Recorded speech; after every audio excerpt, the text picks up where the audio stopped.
안녕하세요. BMT입니다.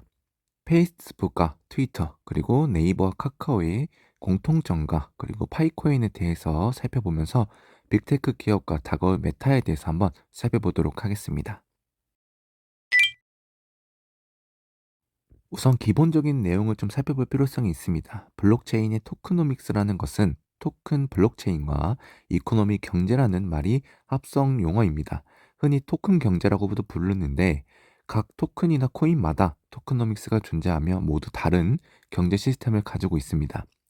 코인판에 있어서 중요한 점은 크게 세 가지로 나눠 보면 토크노믹스와 유저수, 신뢰 이렇게 나타내 볼 수가 있을 것 같습니다. 토큰 경제의 출현은 곧 화폐로서의 기능입니다.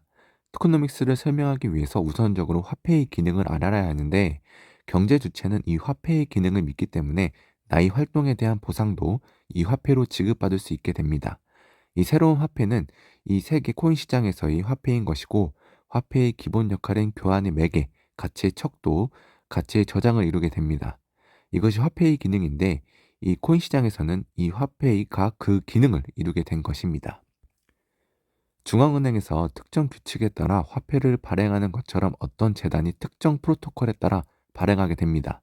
즉, 통화량을 조절하는 건데 이 화폐는 새로운 경제 내에서 통용되는 화폐인 것이고 이 화폐가 사용처가 다양하고 내가 이 화폐를 쓸 이유가 있다면 이 화폐는 안정성을 더해가는 것입니다. 자, 이제부터 화폐의 기능을 하는 암호화폐가 생겼습니다. 이제부터 토크노믹스를 하나의 경제 체제를 가진 국가라고 비유해 보겠습니다. 개별 국가들은 대부분 자국 화폐가 있습니다. 새로 발행된 A라는 토큰은 새로운 화폐를 쓰는 국가라고 생각해 볼 수가 있고, 즉 토큰 경제를 구성한다는 것은 어떤 회사를 구성하기보다는 국가를 구성함에 가깝습니다. 근데 이민이 자유로운 국가이고 누구든 들어와서 경제 활동을 할 수가 있습니다. 사전에 정해놓은 규칙으로 어떤 활동에 대해서 화폐를 배분하고 활동의 유인을 제공할 수가 있는데 이게 새로운 구성된 경제, 곧 토크노믹스입니다.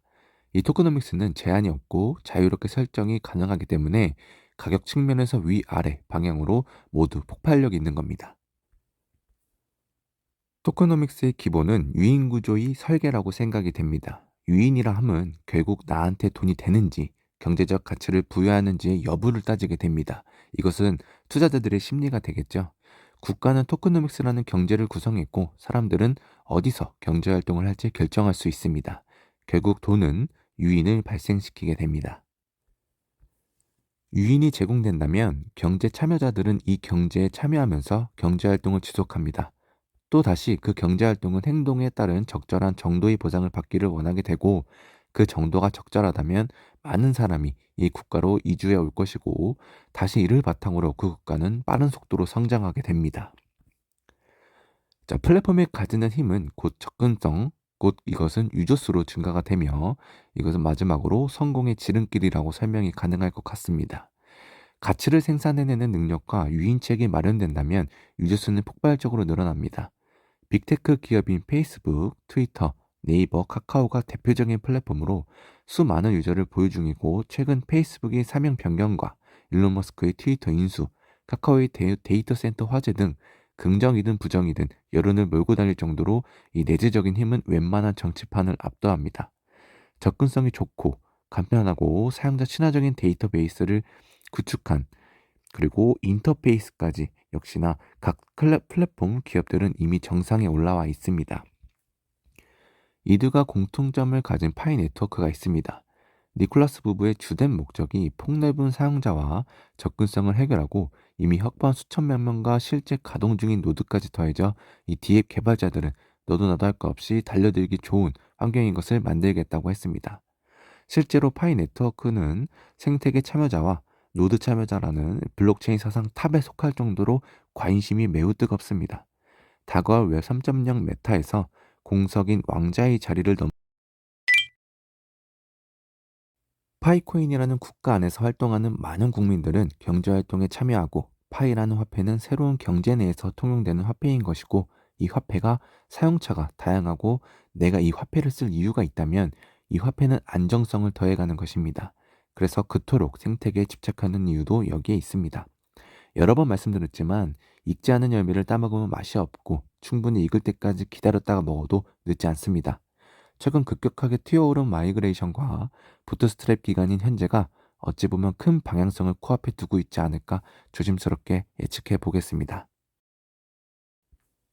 최근에 투표 하나를 올렸습니다. 화폐든 뭔든 상장은 해야지에 대한 상장은 필수, 그리고 생태계가 우선이고 필수는 아니다라는 상장에 대한 선택, 이 두 가지를 나눠서 투표를 진행했는데 각각 55%와 상장은 선택이라는 점이 45% 이렇게 나타났습니다.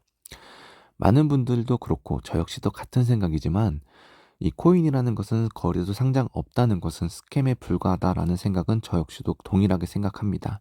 그럼에도 이 파이코인이라는 점은 상장은 선택이라고 선택하신 분들이 45%나 된다는 것은 이미 다른 코인들과 궤를 달리하고 있다는 걸 이 투표 내용만 봐도 알 수 있었습니다.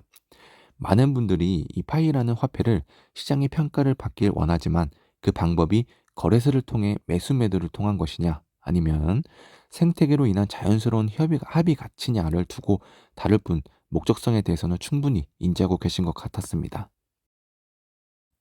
우리가 기대해 볼 수 있는 부분들은 이 파이 네트워크 기반으로 된 다양한 D앱의 활성화로 폭발적인 유저 수에 대한 증가로 인해서 안정성과 믿음 또한 신뢰도 바탕으로 급격한 성장을 기대해 볼 수 있을 것 같습니다. 자, 다음 영상으로는 더욱더 알찬 내용들로 여러분들께 소개해 드리도록 하겠습니다. 이상으로 BMT였습니다.